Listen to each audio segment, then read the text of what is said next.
Yes, so exercise 9.1 हमने complete की straight line में, एंड 9.2 हमने कल स्टार्ट कर दी थी। कितने न्यूमेरिकल्स किए थे? दो किए थे। ओके, सो थर्ड न्यूमेरिकल से स्टार्ट करते हैं। जो भी नए फंडास होंगे वो हम ड्यूरिंग द न्यूमेरिकल भी डिस्कस कर लेंगे।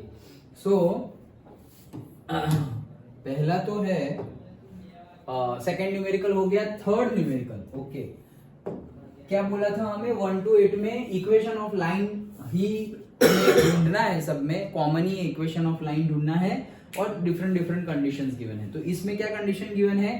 Passing through 0 0 with slope m। तो ऐसी लाइन का इक्वेशन निकालना है जो 0 0 पॉइंट में से पास होगी और जिसका स्लोप होगा m। ये लाइन का इक्वेशन निकालना है। तो ये तो इजी है। कैसे इजी है?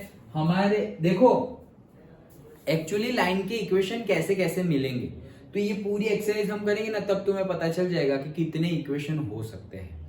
जनरली हम कैसे निकालते हैं? अगर दो पॉइंट है हमारे पास x1 y1 and x2 y2, तो दो पॉइंट से हम स्लोप निकाल सकते हैं m।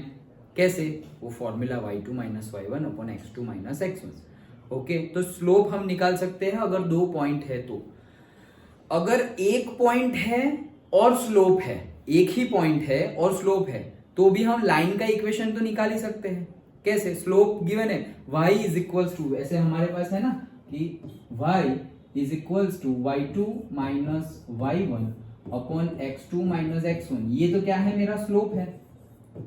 स्लोप मेरा है y2 minus y1 upon x2 minus x1। And line का इक्वेशन क्या है? y minus y1 is equals to m into x minus x1। Actually देखो इसके जैसा ही है, delta y upon delta x।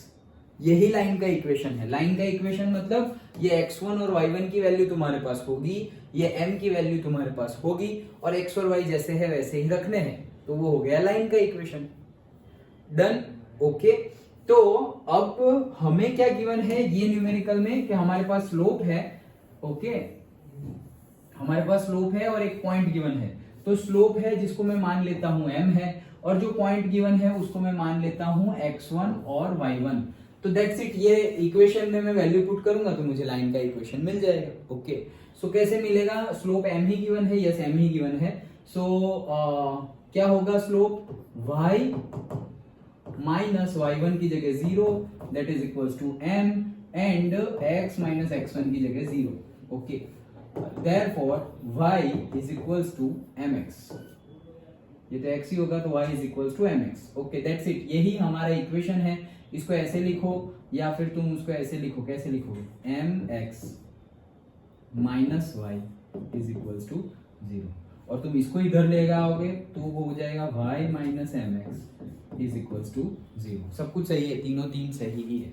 Okay, generally हम ऐसे लिखते हैं क्या? ax plus by plus c वाले फॉर्म में। ओके, सिंपल था न्यूमेरिकल। क्या हमें लाइन देखो, इसके पहले के दो न्यूमेरिकल में हमने क्या किया था? पहला न्यूमेरिकल तो x और y एक्सिस के इक्वेशंस ऑफ लाइन बताने थे। तो हमने बोला था कि x एक्सिस है तो x एक्सिस का इक्वेशन क्या होगा? ओके, तो हमने बोला था कि x एक्सिस जैसी ही कोई दूसरी लाइन हो तो उसका इक्वेशन हो जाएगा से y is equals to 1, y is equals to 2, y is equals to 3। तो x एक्सिस का इक्वेशन हो जाएगा y इज इक्वल्स टू 0। वैसे ही y एक्सिस का इक्वेशन हो जाएगा x इज इक्वल्स टू 0। वो पहला देखा। दूसरा क्या देखा? ऐसा ही था क्या? एक पॉइंट और स्लोप गिवन है तो फाइंड करो। तो उसमें हमने क्या किया था? जो 0 0 है उसकी जगह -4, 3 था, एंड स्लोप जो यहाँ पर m है उसकी जगह हाफ था। फॉर्मूला तो यही यूज किया था हमने लास्ट न्यूमेरिकल, सेकंड न्यूमेरिकल में भी। तो अभी भी वही फॉर्मूला है, लेकिन पॉइंट चेंज हो गया है। अब 0 0 नहीं है, -4, 3 है, और 1/2 वैल्यू नहीं गिवन है, सिर्फ m को m ही रखा हुआ है। तो m को m ही रखा हुआ है तो हम भी m को m ही रख के फॉर्मूला दिखा देंगे, फॉर्मूला में वैल्यू पुट कर देंगे। सिंपल। ओके, तो ये था हमारा थर्ड न्यूमेरिकल।